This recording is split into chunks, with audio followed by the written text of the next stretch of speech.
Olá,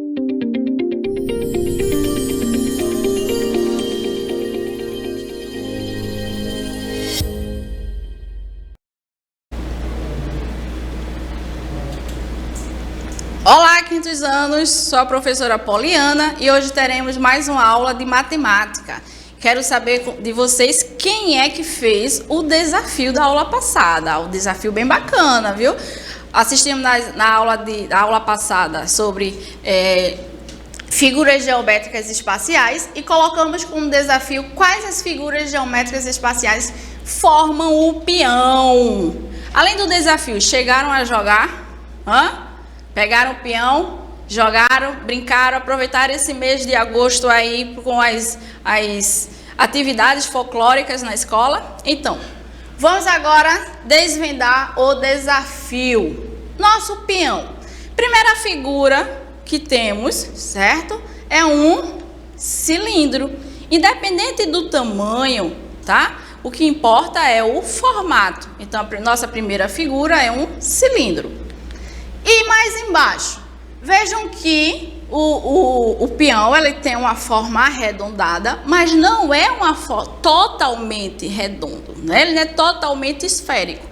Então, observamos que ele é uma semi-esfera.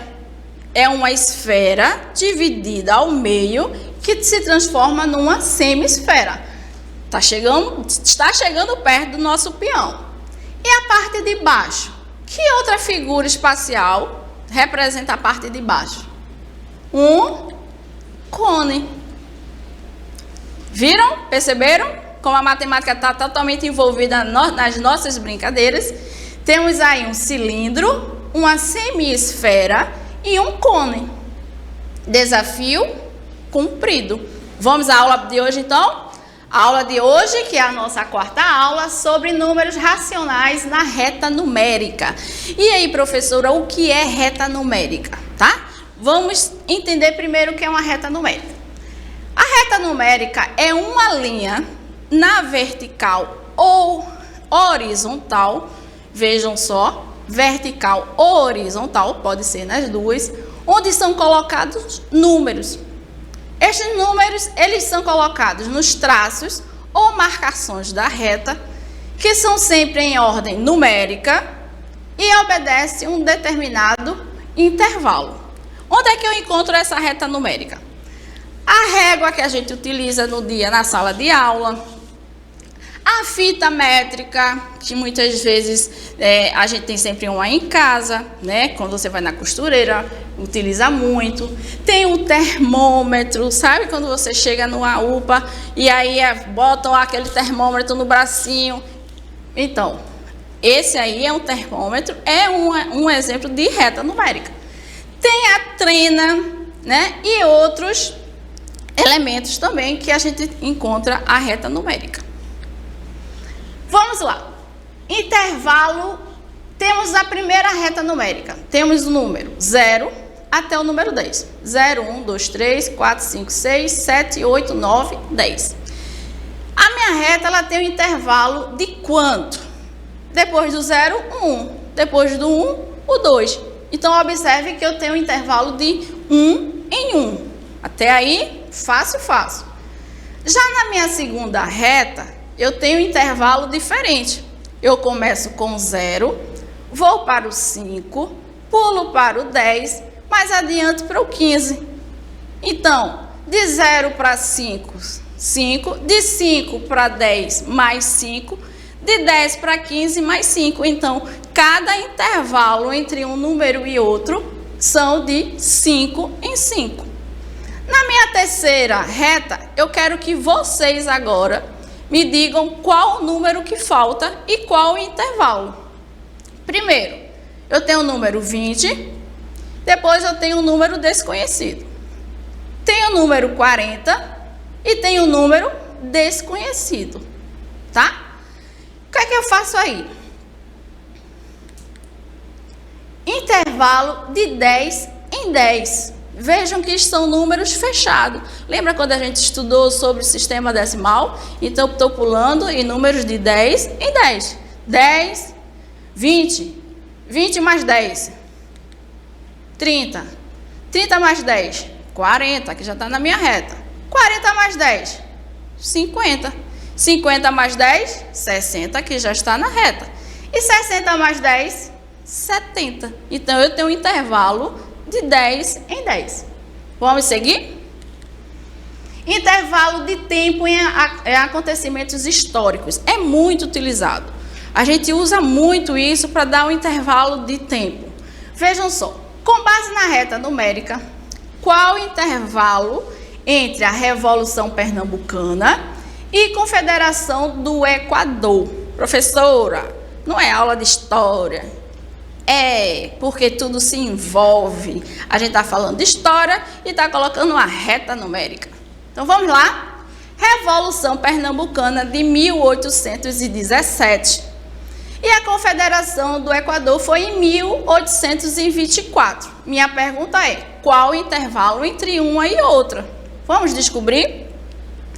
Primeiro, eu tenho 1824, que eu já sei que foi o acontecimento da minha Confederação do Equador.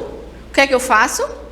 Pego o meu 1817, que foi a pernambucana, e reduzo. Eu vou fazer uma subtração. 1824 menos 1817 será 7 anos. Então, o intervalo de uma para a outra será de 7 anos. Mas será que qual desses itens aí é o que vai aparecer o 1824, né? Vamos lá. 1817 mais 1, 2. Olha só essa sinalização em amarelo. 2, 3, 4, 5, 6, 7. Onde é que vai aparecer 1824? Aqui, nesse marcador. Tá bom? Então, eu tive aí 7, cada um desses intervalos representou um ano. A soma dele foi 7, que é o intervalo de uma revolução e outra. E a outra pergunta é: quanto tempo durou a Revolução Praieira? Então, vamos lá. A Revolução Praieira foi de 1848 a 1850.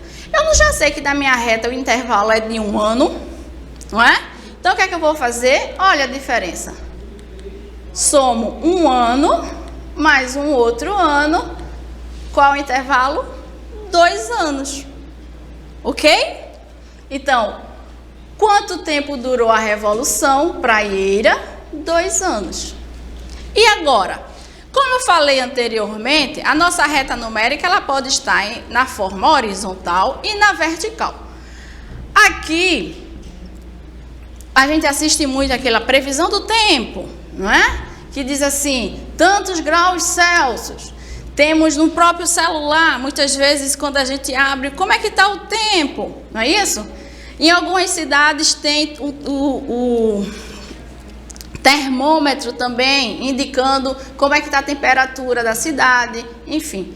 Temos aí, então, um termômetro, tá? Que está disposto, a minha reta numérica está disposta de uma forma vertical, tá bom? Então, vamos lá. O que é que eu observo? No centro dele tem o número 0. Do 0 para cima, eu tenho os números positivos. E do 0 para baixo, eu terei os números negativos. Deixa eu ver aqui. Nos números positivos, eu tenho um tempo de 24, de 41, né? São tempos bons. Aí, negativo, eu tenho o menos 13%, como exemplo aqui, quando está muito frio. O que é que eu quero dizer? Se eu desço do 0 para baixo, eu vou estar reduzindo a minha temperatura, ela vai ficar mais fria. Já do 0 para cima, ela vai estar mais quente, tá certo? Vamos lá, mais um exemplo. Temos aqui essa reta, porque se vocês observarem, eu utilizei o sinal de menos 13%. Então, até então, só estava utilizando números positivos. Mas a minha reta numérica, ela vai aparecer números positivos e negativos também, tá? Temos alguns conjuntos numéricos que vocês vão explorar muito isso a partir do próximo ano, que vai ser o 6º ano. Mas a gente vai ver alguns que, primeiro, é o conjunto dos números naturais. Números naturais são eles: o 0, 1, o 2, o 3, o 4, o 5, em diante. São positivos inteiros a partir do 0. Positivos inteiros. Já o Z são os nossos números inteiros, que são os números positivos e negativos. O Q são os racionais. O que são esses racionais? Que é exatamente o conteúdo da nossa aula hoje. São os números positivos, negativos e nossas frações, tá certo? E dízimas periódicas. Alguns exemplos dos números inteiros. Temos aí o 2, que é igual a 2/1. O outro, que é o menos 7. O 0,2 e 0,06 já são números decimais finitos, que acabamos de falar sobre os números decimais. Inteiro, vírgula, decimal. Então vamos lá. Professora, como é que eu identifico a posição de 2/5? Tá certo? Vamos lá. Eu pego primeiro 2, divido por 5. 2 dividido por 5 vai ser 0, porque 2 é menor do que 5. Coloco 0. 0 vezes 5 dá 0. 2 menos 0 vai ser quanto? 2, porque o 0 não tem valor. 2 menos 0, 2. E aí, 2, eu posso dividir por 5? Vamos lá. Pego uma vírgula logo após o 0 e acrescento um 0 ali em cima, olha, pertinho do 2. Esse 0 desce. Então, temos o que agora? 20 dividido por 5 vai ser igual a 4. 4 vezes 5 vai ser igual a 20. 20 menos 20 será igual a 0. Então, qual é o meu resultado? 0,4, que é o meu número decimal. Olha, peguei uma fração, transformei em número decimal e vou encontrar esse número decimal na minha reta numérica. Onde é que ela está? 1, 0... Aí vem 1, 2, olha só as setinhas vermelhas, 3 e 4. Após o 0, eu contei o quê? 4, tá? Então, onde é que ele vai se encontrar? O meu 2, o 0,4 vai se encontrar exatamente ali. Tá vendo? Vocês estão vendo? Então, vamos lá. Mais um exemplo. Agora, eu tenho um número negativo. 3, pego 3 dividido por 2, dá 1. 1 vezes 2 dá 2. 2 menos 3 dá 1. 1 dividido por 2 é possível? Não. Então, pego minha vírgula, coloco logo após 1 e acrescento 0. Desço esse 0, fica 10. 10 dividido por 2 dá 5. 5 vezes 2 dá 10. 10 menos 10 vai ser o quê? 0. Qual é o meu número decimal, então? 1,5. Mais uma vez, peguei minha fração negativa e transformei ela num número decimal. Vamos então, onde é que está o meu número 1? Lembrando que é um número negativo, tá? Menos 1. Aí eu vou contar quantas vezes agora? 5. 1, 2, 3, 4 e 5. Certo? Onde vai se encontrar a minha fração? Na minha reta numérica, neste ponto, ok? Estão acompanhando? Então, vamos lá. Se não está acompanhando, depois vai no YouTube e assiste. Ou se programa, tá certo? Bom, vamos lá. Mais um exemplo.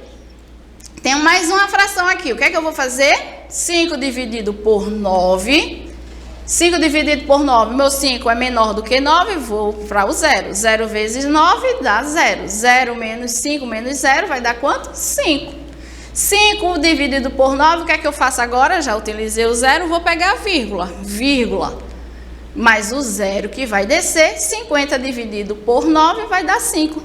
9 vezes 5, 45. 50 menos 45 será quanto? 5. E aí, o que é que eu faço? De novo 5. 0 de novo. E aí 5. Olha só. Meus 5 apareceu novamente. 50 novamente. O que é que vai acontecer? Toda vez que eu for dividir isso aí, vai dar sempre o mesmo resultado. Vai ser 5, 5, 5. É o que chamamos de uma dízima periódica, tá? Então, eu termino aí no 0,55 e vou procurar ele na minha reta numérica. Olha, 0, 1, 2, 3, 4, 5, 0,5. Mas, professora, não é 0,5, é 0,55 centésimos. Não é isso? No meu número decimal? Então, vamos ampliar isso aqui. Vejam que existe um intervalo entre o 0 e o 1, que é a tarja amarela, e o intervalo entre o 0,5 e o 0,6, que é a nossa tarja azul. Então, vamos ampliar isso aí? 0,5. Quem será meu número logo depois do 0,5? Vamos contar? É o 0,6. Só que antes de 0,5 a 0,6, vamos contar. 0,51, 52, 53, 54 e vem o 0,55, ok? Será isso mesmo? Vamos contar o restante? 0,56, 57, 58, 59, 60. E qual será a minha posição? Exatamente ali entre, né, no centro, entre o 0,5 e o 0,6, ok? E vamos lá. Na reta numérica abaixo, o ponto identificado pela seta representa qual número decimal? Então, vamos lá. Temos 1, 2, 3, 4, 5. Ele está entre o 4 e o 5, ok? Então, 1, 2, 3, 4 e 5. Ele está como? Como é que é a minha representação? 4,5. Certo? Então, vamos a mais um exercício para vocês ficarem muito craque antes de chegar ao desafio. Na reta numérica a seguir, estão localizados vários pontos. O ponto C representa o número 100 e o ponto F representa o número 250. Sabendo que a diferença entre o valor de um ponto e o valor de outro ponto consecutivo é de 50 unidades, em qual ponto estará localizado o número 350? Vejam só, eu já tenho uma dica de ouro que é o meu intervalo. Meu intervalo são de 50 pontos. Então, o que é que eu faço? Não tenho 250? Eu vou fazer o quê? 250 mais 50 vai ser o quê? 300. 350 mais 50, 300 mais 50, 350. Então, a localização do número 350 estará na letra H, tá? Então, a gente faz a leitura da atividade para poder conseguir responder bem rapidinho. E, por fim, o nosso desafio. Claro, não pode deixar de ter um desafio. O desafio é que vocês marquem na linha do tempo o ano de 1950. Fácil, fácil, fácil. Ok, gente? Marque na linha do tempo o ano de 1950. Espero que vocês tenham gostado da aula de hoje. Fiquem ligadinhos e conectados ao Escola em Casa, certo? E espero encontrá-los na próxima aula. Tchau, se Deus quiser.